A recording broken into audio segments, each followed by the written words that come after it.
মাই অষ্টমী ঠারে ঘোর বড় সাপ বল কাল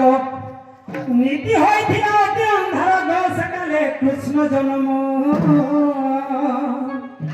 স্তম্ভা খপরারে বসুদেব নেলে গোপকু কলি গমন রাধা মাই গো গোপকু কলি গমন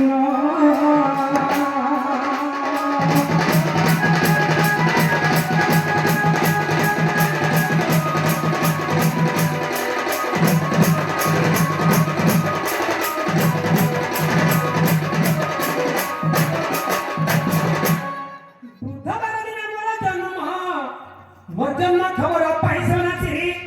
सुवर्ण समुका दे मायापति हस्ते पठाइए मरते मोर नाभि करे छेदन गार्गव मुनि जे गोपकु आछिले कृष्ण वासुदेव दुईटी नाम